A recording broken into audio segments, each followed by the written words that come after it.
નમસ્કાર મિત્રો, હું છું વિનોદ અને સ્વાગત છે તમારું મારી આ યુટ્યુબ ચેનલ ઉપર। તો મિત્રો, આપણે પહોંચી ગયા છીએ ઝાંઝરકા કે જ્યાં સંત સવૈયાનાથની સમાધિ આવેલી છે। તો મિત્રો, આવો કંઈક ત્યાંનો લુક જોવા મળશે। અને આની વાત કરીએ તો સંત સુરા અને દાતારોની ખમીરવંતી ભૂમ એટલે ગુજરાતની ભૂમિ।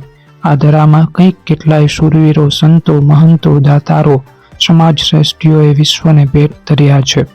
આ ગુજરાતની ભૂમિને સંતોની ધરણીનું બિરુદ આપવામાં આવ્યું છે। અહીં થયેલા ઓલિયા, યુગ પુરુષો અને મહાપુરુષો એ સ્વર્ગે સિધાવ્યા બાદ પણ લોકોના હૃદયમાં આસ્થાનું એ પાવન પરચા એ આ કળિયુગમાં પણ હળહળતા પૂરતા આપણને જોવા મળે છે। આવી જ એવી બાલ પંથકની ભૂમિને પાવન કરનાર એ સંત સવૈયાનાથને આજે વંદન કરીએ મિત્રો। તો જો આવું કંઈક આપણને ત્યાંનું એ લોકેશન જોવા મળે છે અને ત્યાં અંદર આવશો ત્યાં જ તમને આવી જગ્યાના દર્શન થતા આપણને જોવા મળશે।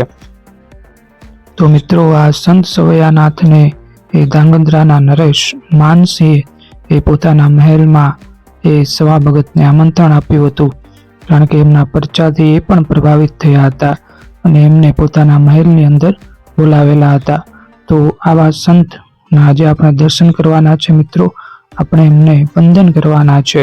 તો મિત્રો, વિડીયોની અંદર છેલ્લે સુધી બન્યા રહેજો, ખૂબ જ સરસ મજાની માહિતી એ તમને આપવાની છે। તો વિડીયોની અંદર છેલ્લે સુધી બન્યા રહેજો। તો મિત્રો, સંત સવૈયાનાથની ગણના જે છે ત્રિકમ સાહેબ, દાસી જીવણ, ભાણ સાહેબ વગેરે સંતોની હરોળમાં થાય છે।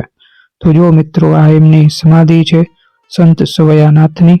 આપણે એમને નમન કરીએ છીએ, વંદન કરીએ છીએ કે જે આ પાવન ભૂમિ ઉપર, આ ગુજરાતની ભૂમિ ઉપર જેમણે જન્મ લીધો છે।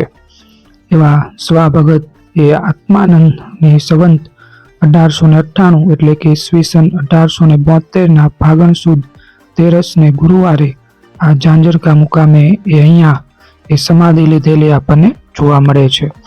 તો મિત્રો, આજે તમને સમાધિ જોવા મળે છે એ એમના એ બળદેવદાસ બાપુની છે। તો આ સમાધિ પણ તમે ત્યાં જોઈ શકો છો। તો એના પછીના એ શિષ્ય પરંપરા એ શરૂ હતી, એટલા માટે એમને આગળના ગુરુ આ પણ આપણને જોવા મળે છે મિત્રો, બળદેવદાસ બાપુ। તો મિત્રો, આજે શ્રદ્ધાળુઓ એ સમાધિ પર માનતા માનીને પોતાની મનોકામના પૂર્ણ કરે છે અને સ્વા ભગતે ચાલુ કરેલી સદાવ્રતની પરંપરા આજે પણ ચાલુ છે કે જ્યાં હજારો ભક્તો પ્રસાદ લે છે। તો મિત્રો, તમને જ્યાં આવો સ્તંભ જોવા મળે ત્યાં આ સદાવ્રતનો સ્તંભ હોય છે। તો મિત્રો, અહીંયા એ સદાવ્રત ચાલતું હોય છે, તો તમે અહીંયા એને જોઈ શકો છો।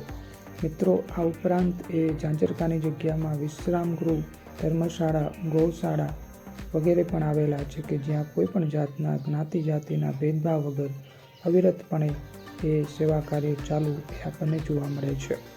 અને મિત્રો, દર બેસતા વર્ષના દિને એ સવા ભગતનો ભંડારો ઉજવાય છે કે જ્યાં હજારો ભક્તો એ સવા ભગતના દર્શને આવે છે અને મંદિર પર ધ્વજારોહણની વિધિ પણ કરાય છે।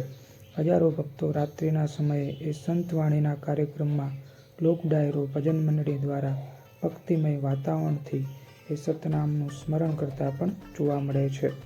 તો જો મિત્રો, અહીંયા આપણને એની ઓફિસમાં આ બધા ગુરુ પરંપરા મુજબ આગળના શિષ્યો એ જોવા મળે છે મિત્રો, આપ અહીંયા એ જોઈ શકો છો। અને અત્યારના એ અહીંયા સમાધિ એ સ્થાનના ગુરુ અહીંયા આપણને જોવા મળે છે શંભુનાથ બાપુ। તો આપ એ પણ અહીંયા જોઈ શકો છો।